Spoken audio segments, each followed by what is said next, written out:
When airline engineers start jumping out of the cockpit mid-flight, you stop asking whether turbulence exists. You start asking how catastrophic the damage inside the aircraft must really be.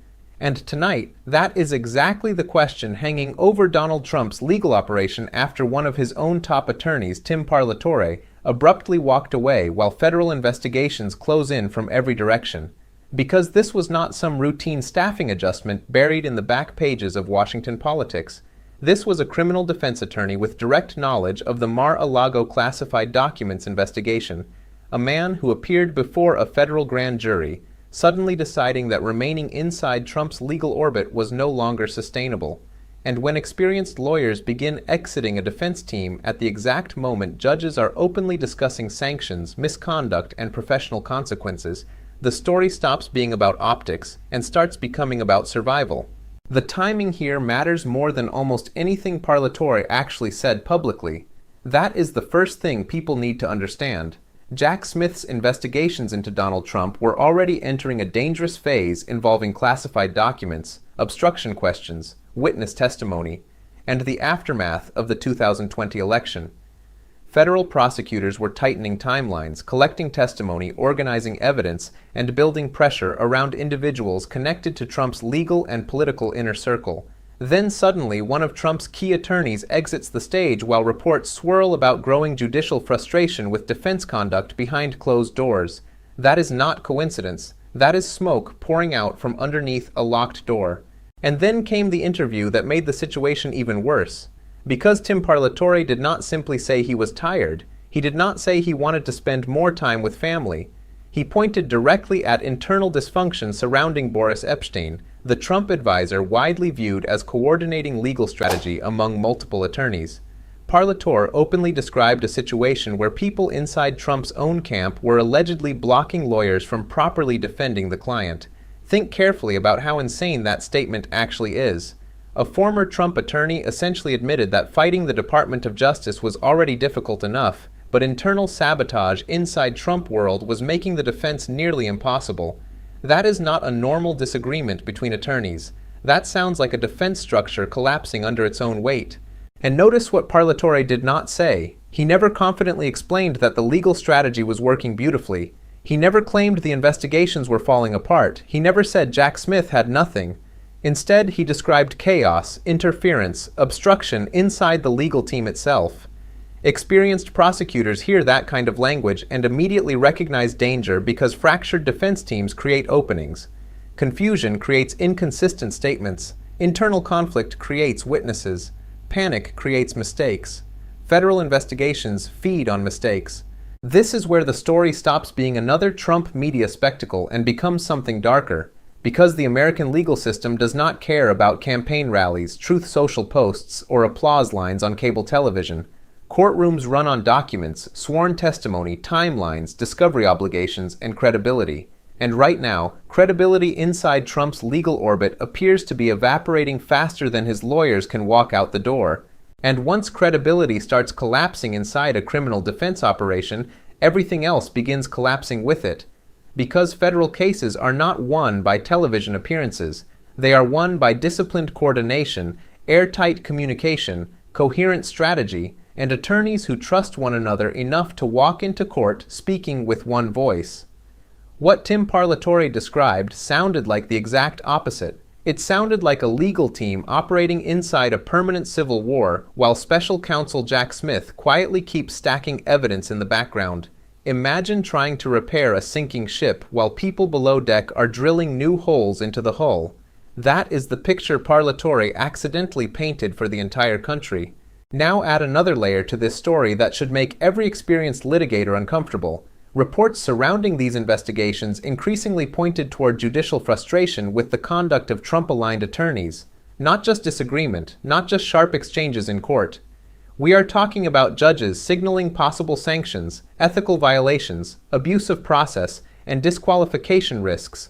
Those are career-ending words inside the legal profession. A federal judge does not casually flirt with sanctions against attorneys representing a former president of the United States unless the court believes lines may have been crossed. And that is what makes Parlatore's resignation so politically explosive. The timing creates a terrifying possibility for Trump's defense team. Maybe this was not a lawyer leaving because the cases were weak. Maybe this was a lawyer leaving because the environment itself had become professionally radioactive. This is where the moral contrast becomes impossible to ignore. Ordinary Americans walk into courtrooms every day believing the system operates under fixed rules. Miss deadlines, hide documents, mislead judges, obstruct evidence, intimidate witnesses. Normal people expect consequences for those actions. But when the defendant is Donald Trump, the country enters a strange psychological zone where every legal proceeding instantly transforms into political theater. Suddenly, basic procedural questions become partisan warfare. Suddenly, criticism of attorneys becomes witch hunts. Suddenly, accountability itself becomes negotiable depending on whose side you are on. That is dangerous territory for any democracy because the entire legitimacy of the legal system depends on one foundational idea. The rules apply even when the defendant is powerful. And here's the part nobody inside Trump world seems willing to confront honestly. The problem is no longer just Jack Smith. The problem is the growing pattern surrounding the people defending Donald Trump. Michael Cohen ended up disgraced and imprisoned. Rudy Giuliani went from America's mayor to facing disbarment proceedings, lawsuits, and catastrophic financial collapse. Sidney Powell faced sanctions.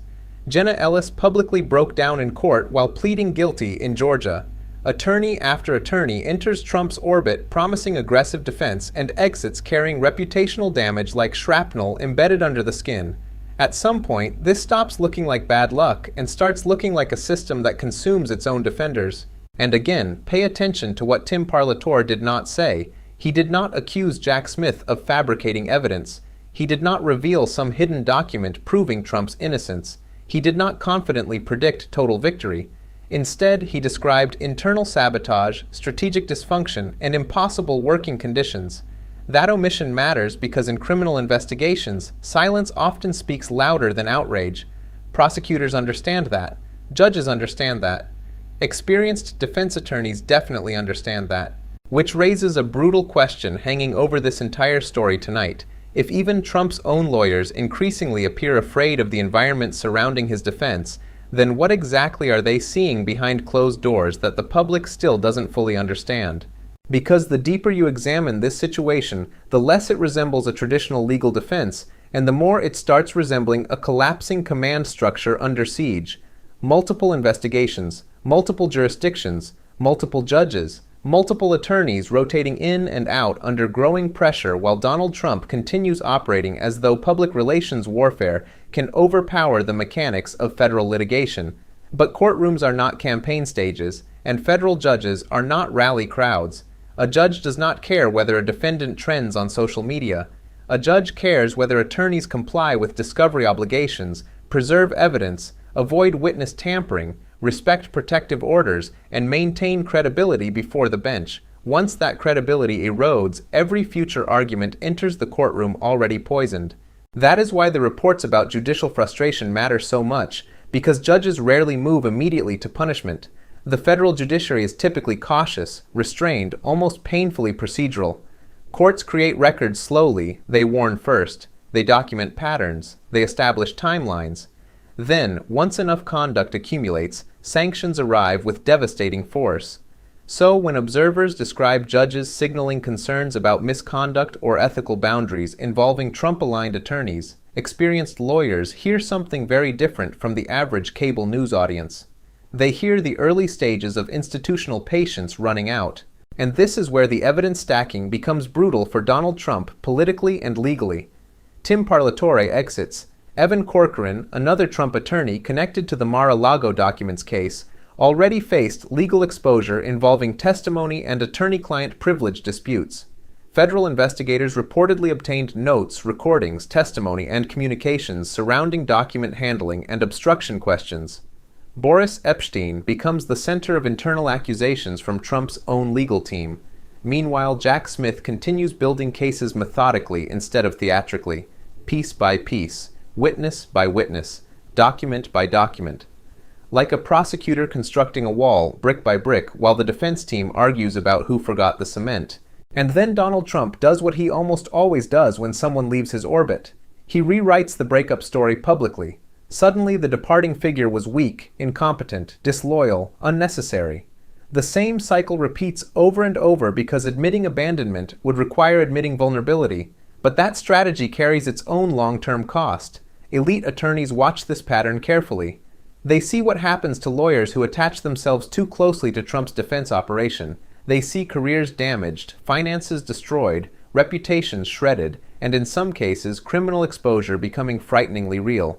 Eventually, the best attorneys stop volunteering for the mission altogether. That creates another hidden crisis nobody discusses enough: talent collapse. Because high-level federal litigation requires extremely disciplined legal minds capable of coordinating massive evidentiary battles across different courts simultaneously. When top-tier attorneys start walking away, replacements become harder to find, and the attorneys still willing to jump aboard increasingly fall into two categories: ideologues seeking television exposure, or lawyers with little left to lose professionally. That is a catastrophic dynamic for any defendant facing serious federal scrutiny, especially one already accused of treating lawyers less like legal advisors and more like disposable political operatives.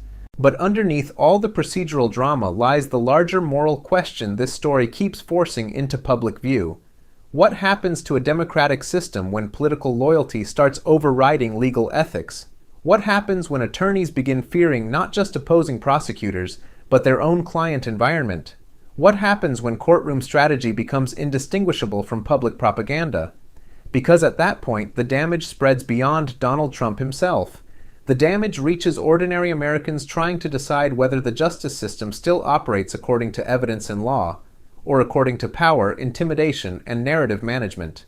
And tonight, that uncertainty may be the most dangerous development of all. Because the final danger in stories like this is not always the indictment itself. Sometimes the real danger is the slow normalization of institutional decay right in front of the public. People become exhausted, numb, another attorney quits, another judge issues a warning, another witness appears before a grand jury, another headline flashes across the screen and disappears beneath the next outrage cycle 12 hours later. But institutions do not collapse all at once. They erode gradually, like a bridge rusting underneath heavy traffic, while everyone above keeps driving as if the structure beneath them is still indestructible. And look carefully at the image forming here. Federal prosecutors investigating classified documents, attorneys reportedly fighting internally over strategy, judges increasingly signaling frustration with legal conduct, lawyers surrounding Donald Trump repeatedly becoming exposed to sanctions, criminal referrals, privilege disputes, or professional humiliation. That is not random turbulence. That is a pattern suggesting the defense operation itself may be buckling under the pressure created by its own contradictions. Because Donald Trump demands two things from his attorneys that may no longer coexist: absolute loyalty and absolute victory. But federal litigation is not built around loyalty. It is built around facts, timelines, testimony, and ethical boundaries. A defense attorney's first obligation is not protecting a client's ego on social media. It is protecting the client legally without destroying their own law license in the process. The moment those two goals begin colliding, the attorney faces the same calculation Tim Parlatore appears to have faced: stay inside the blast radius and risk professional ruin, or walk away before the walls cave in completely. That is why this resignation matters far beyond one courtroom or one defendant, because it sends a signal through the entire legal profession. Every ambitious attorney in America just watched another high-profile Trump lawyer step away while publicly describing internal dysfunction severe enough to compromise the defense itself. And every future attorney considering that role now has to ask the same terrifying question: if experienced lawyers with insider access keep leaving, what exactly are they seeing that makes remaining impossible? Meanwhile, ordinary Americans are left staring at two completely different realities fighting for dominance. One side sees Donald Trump as the victim of an overreaching justice system weaponized by political enemies.